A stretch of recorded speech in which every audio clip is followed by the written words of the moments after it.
From the three important gifts to the Ministry of Catechists, I'd like to focus my reflection on the gift of becoming. We know that catechesis is not only a matter of doing, but also, above all, a matter of being. It is easy to perform a task, but it is difficult to live what we are teaching. Pope Francis himself, in his message to the Third International Congress of Catechists, would affirm this call. He says, and I quote, "Never tire of being catechist, not of giving a lesson of catechesis, but rather a living experience of the faith that each of us feels the desire to transmit to the next generation." End of quote. The Vatican document, Evangelii Nuntiandi, also underlines that the world today listens more to witnesses than teachers. And if they listen to teachers, it is because they are witnesses. End of quote. To be witness to the faith is the challenge given to every baptized. But it is, above all, a call to all of us who are directly responsible in the work of evangelization. If we continually grow in our faith, then the better equipped we are in accompanying those who are entrusted in our care to grow in their faith also. We really cannot give what we do not have. We really need to respond to the grace from God in our resolve to follow Jesus more closely, and to love Him more dearly. This is the reason why the ongoing formation of catechists, of consecrated persons, and of the ordained is really important. The weekly ongoing formation of catechists allow them to grow not only in their knowledge and skills, but also on their values and attitudes.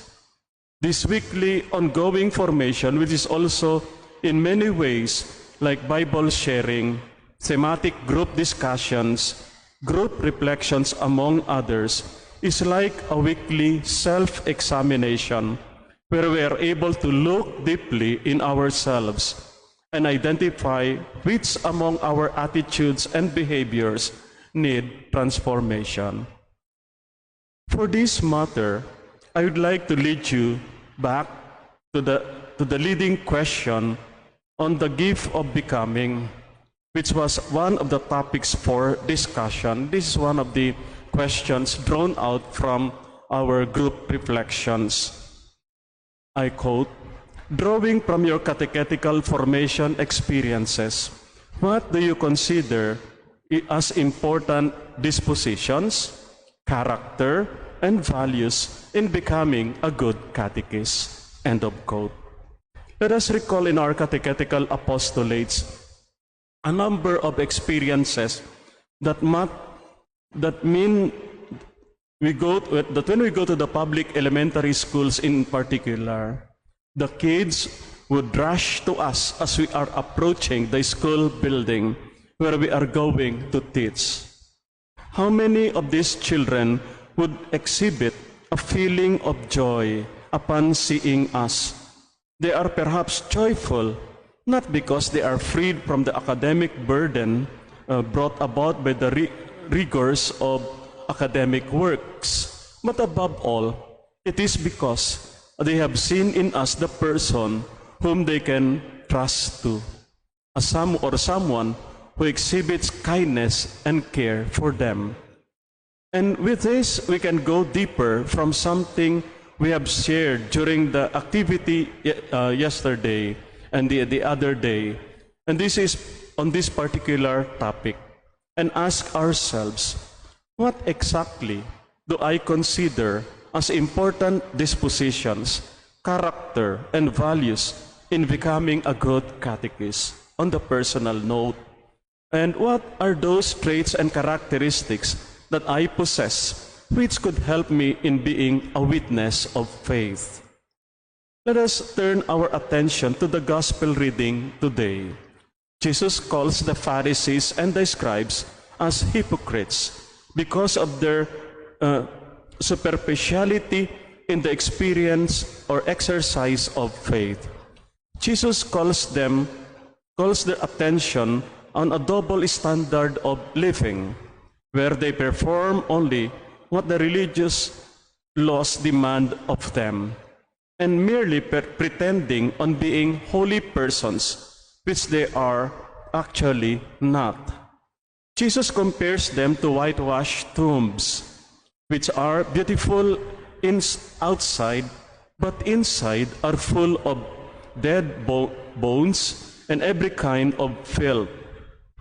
If we do not do an honest self-examination, we would find that we too may be likened to those Pharisees and scribes who are good at just performing the task, but actually inside of us there are still a lot of behaviors and attitudes that need to be transformed.